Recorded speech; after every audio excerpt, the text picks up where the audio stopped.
Aujourd'hui, je vous présente des jeux qu'on a essayés récemment. On commence avec le projet qui est un coup de cœur là, dans notre famille. Là, tout le monde aime vraiment ça.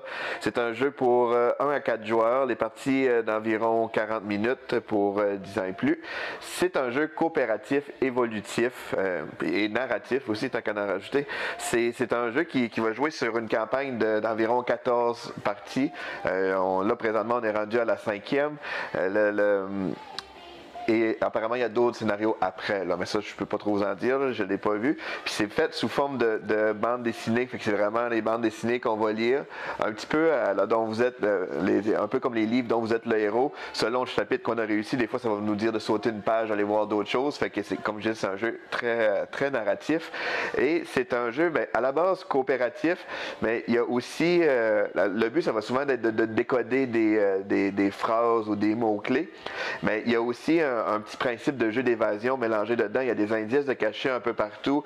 Au fil des parties, on va gagner des cartes secrètes qui vont nous en révéler des parties. Puis quand on réussit à assembler des choses, on dévoile des nouveaux chapitres. C'est super intéressant. Là. En plus que les règles évoluent aussi d'une partie à l'autre. Fait que ça commence quand même assez simple. Puis tranquillement, on rajoute des modules au jeu.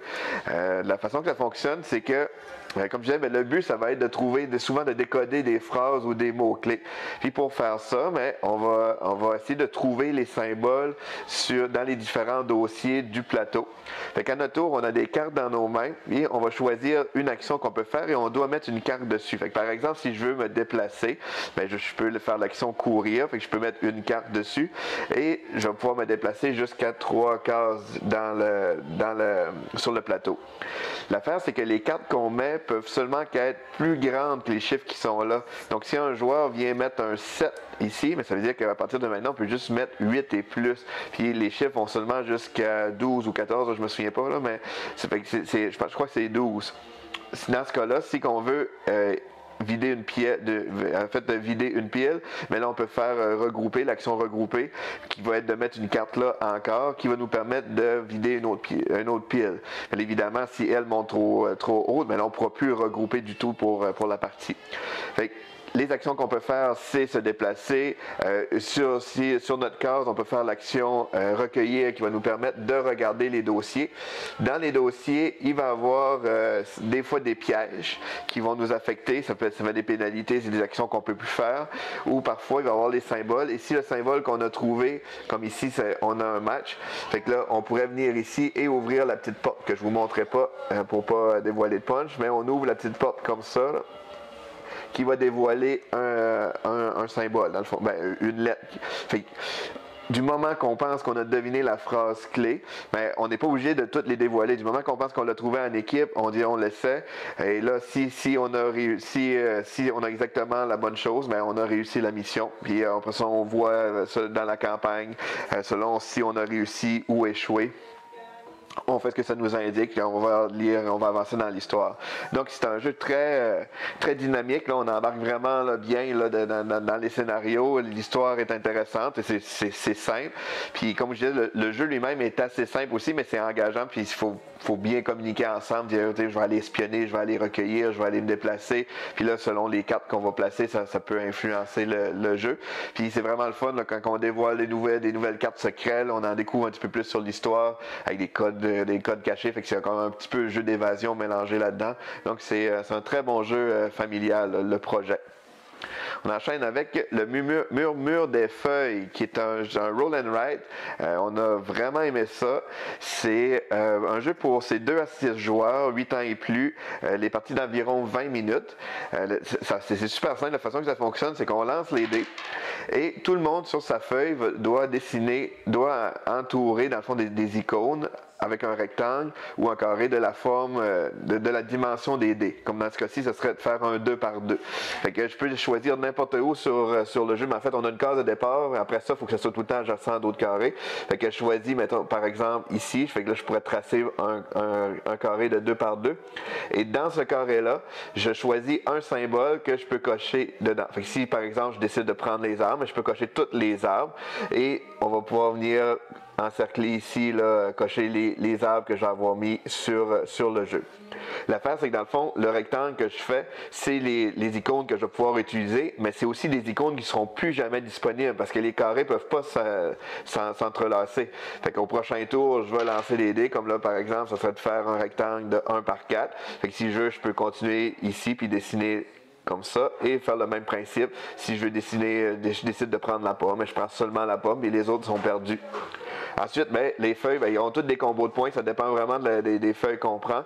Fait que si on a des arbres, on va avoir des points ici. Si on a des combinaisons, en fait, comme par exemple les fruits, si on a ici, là, on va multiplier le nombre de cerises fois le nombre de pommes, fois le nombre, je me souviens pas trop c'est quoi ce petit icône-là, la genre de racine, mais ça va nous donner notre ensemble de points. Fait qu'on essaie de se faire une stratégie, mais en fonction des rectangles qu'on pourra faire, c'est ce qui va déterminer la façon qu'on joue. Ce qui est le fun du jeu aussi, c'est qu'il y a 4 saisons. Fait que dans le pad de feuilles, on a une saison différente pour une feuille différente pour chaque saison. Fait que c'est toujours le même principe pour le lancer les dés, mais c'est la façon de compter les points qui est complètement différente d'une saison à l'autre. Jusqu'à date, on a joué déjà plusieurs parties là, des 2 premières saisons, vraiment le fun. Fait que là, il nous reste à essayer les autres. C'est un très bon roll and write là, qui est le murmure des feuilles. On enchaîne avec Imperium Antique. C'est un jeu de 1 à 4 joueurs pour les parties d'environ 40 minutes par joueur et c'est 14 ans et plus. Il y a 2 boîtes. Ça, c'est Imperium Antique qu'on a essayé. On n'a pas encore essayé les personnages de Imperium Légende. Ces deux boîtes à part, on peut les mélanger ensemble pour les différents peuples. Légende est un petit peu plus, c'est des peuples un peu plus avancés que dans Antique. C'est un jeu, c'est un mélange de deck building et de civilisation. Et c'est un jeu qui a quand même une bonne courbe d'apprentissage, dans le sens que c'est super intéressant. La mécanique comme telle est assez simple, c'est du principe du deck building. On va acheter des cartes avec nos cartes et on va essayer de construire des cartes devant nous qui vont nous donner des avantages de points. La complexité est plus la façon qu'on va utiliser nos cartes là, pour gagner des ressources qui vont nous aider à améliorer notre jeu. Il y a plusieurs petites mécaniques qui sont intéressantes. En fait, quand on commence dans notre jeu, on va avoir des cartes qui ressemblent à ça dans nos mains. En fait, on a le choix de 3 actions disponibles. Généralement l'action principale qu'on va faire, ça va être de jouer des cartes. Puis pour jouer des cartes, il va falloir défausser des jetons actions qu'on a sur notre carte ici. Fait qu'on commence à partir avec chacun 3 jetons actions. Fait que si je veux par exemple construire cette carte-là, je vais défausser un jeton action puis je peux la construire comme ça. Fait que là, on a 3 actions. Fait que si je veux, je peux dépenser un autre jeton action pour en construire une autre, par exemple. Comme ça. Fait que ça, c'est les actions qu'on peut faire. Il y a des cartes qui vont nous demander de faire une action réservée.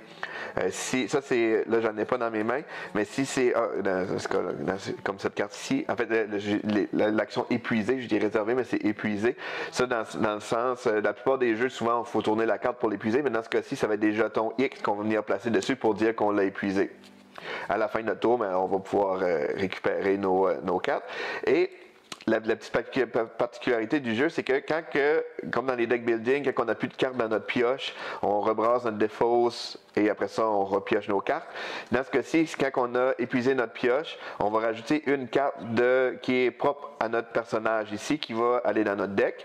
Quand il ne restera plus de cartes du tout, c'est que là, on va devenir un peuple civilisé. Et c'est là qu'il vient vraiment le cœur du jeu, c'est que là, à ce moment-ci, on n'est plus des barbares, on devient un peuple civilisé. Fait que là, on tourne notre carte comme ça. Et toujours sur le même principe, c'est qu'à toutes les fois qu'on va épuiser notre pioche, au lieu de rajouter une carte dans notre deck, maintenant, c'est qu'on a accès à faire des constructions spécifiques à notre peuple. Et ça, il va falloir dépenser les ressources, les bonnes ressources pour construire ces cartes-là, développer ces cartes-là, qui vont nous donner d'autres avantages aussi pendant la partie. Fait que c'est vraiment un jeu, là, l'idéal, c'est de bien connaître son peuple parce que c'est un jeu très asymétrique. Fait qu'il y a plusieurs peuples dans la boîte, là, comme je vais vous montrer la boîte. Il y a plusieurs différents peuples. Dans le livret de règles, il y a même des conseils là, pour comment aborder un peuple. Mais on a vraiment intérêt justement à apprendre le type de bâtiment qu'ils ont pour aller chercher les bonnes ressources qu'on va avoir besoin au bon moment pour pouvoir les construire. Ensuite, il y a une autre petite mécanique, le fun aussi, c'est que vu que c'est un jeu de civilisation, quand on évolue trop vite, on va gagner des cartes d'instabilité. Ça, c'est des cartes négatives qui vont être dans notre jeu. Ça, c'est une des actions qu'on peut faire, c'est qu'au lieu de jouer des actions, on peut défausser toutes les cartes, en fait, retirer toutes les cartes d'instabilité de notre main pour les mettre là. Mais c'est juste que ça ralentit notre jeu. Donc, c'est super bon. C'est vraiment, c'est bien amené. C'est la dynamique ça m'a fait penser un petit peu à Imperial Settlers, mais au lieu d'être plus axé sur la gestion de ressources, c'est plus axé sur le deck building. Mais c'est super intéressant. C'est Imperium Antique. Lis le jeu.